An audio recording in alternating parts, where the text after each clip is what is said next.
சாய் பக்தர்களுக்கு என் அன்பு வணக்கங்கள். ஓம் சாய்ராம். என் அன்பு குழந்தையே, உன்னை தேடி இப்பொழுது அவசரமாகத்தான் வந்திருக்கின்றேன். நல்ல காலம் வரவில்லை என்று கண்ணீர் மல்க என்னிடம் கேட்கிறாய். ஆனால் ஒவ்வொரு நல்ல காலமும் உன்னை தேடி வரும்போது அதை தடுத்து கொண்டிருப்பது நீதான் என்பதை புரிந்து கொள்.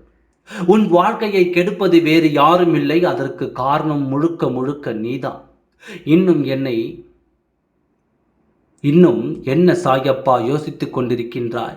இன்னும் எத்தனை நாள் யோசிப்பாய்? ஒரு காரியத்தை யோசித்து அதில் முடிவெடுத்து இறங்கியவுடன் அதை பற்றி யோசித்துக் கொண்டிருந்தால் அதனால் உனக்கு நல்லது நடக்காது. ஒரு முடிவை எடுத்து விட்டாய் என்றால் அந்த முடிவு உன்னுடையதாக இருந்தால் அதில் முழுக்க உன் நம்பிக்கையை வைத்து அதில் முழு மனதாக இறங்கி உன் வாழ்க்கைக்கு தேவையானதை செய்.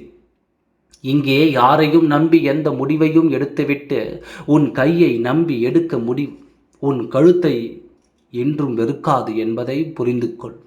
இன்றும் காத்து கொண்டிருக்காதே.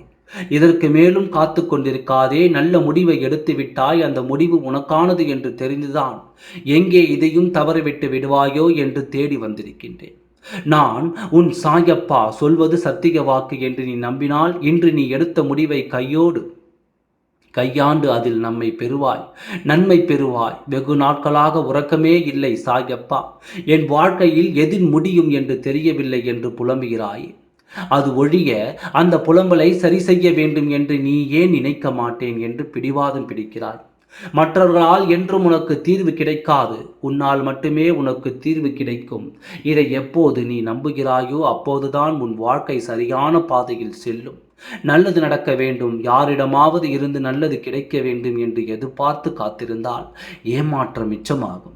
நல்லது உன்னால் நடக்கும். நல்லது உன் கையால் உனக்கு கிடைக்கும். உன்னை தவிர உனக்கு நல்லது நினைக்க இங்கே யாரும் இல்லை என்ற ஒரு எண்ணத்தை வளர்த்து பார்க்க, நம்பி வாழ, நான் எனக்கு இருக்கின்றேன் என்ற நம்பிக்கையோடு உன் மனதில் தோன்றும் நல்ல முடிவை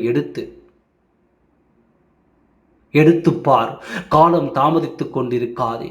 இந்த வாழ்க்கை ஒரு முறை வாழ்வது, ஒரு முறை வாழும் இந்த வாழ்க்கையை உனக்கான சந்தோஷப்படியாக அமைத்து வாழும். அது வாழும் பொழுது உன்னை நம்பி வாழ்பவர்களுக்கு நல்லதை செய்ய வேண்டும் என்று மனதார நினைத்தால் பத்தாது. அதை காரியத்தால் நடத்தி காட்ட வேண்டும் என்றால் முயற்சி எடுக்க வேண்டும். முயற்சியை எடுக்கவும் நீ எப்போதும் தாமதித்துக் கொண்டிருந்தால் இந்த ஒரு வாழ்வு உனக்கு பத்தாது. கஷ்டப்படுவதற்கு காலம் முழுவதும் கஷ்டப்பட்டு கொண்டே இருக்க வேண்டியதாக இருக்குமே ஒழிய முயற்சிகள் எடுத்தால் நல்ல முடிவு கிடைக்கும் என்பதை சொல்லத்தான் காலம் தாமதிக்காதே. நீ எடுத்த முடிவு நல்லதுதான். உடனே ஒரு நல்ல முடிவை எடுத்து உன் வாழ்க்கையில் தொடங்கு. சந்தோஷமான பாதை உனக்காக காத்திருக்கிறது. என்றும் உனக்காக. ஓம் சாய்ராம். நன்றி, வணக்கம்.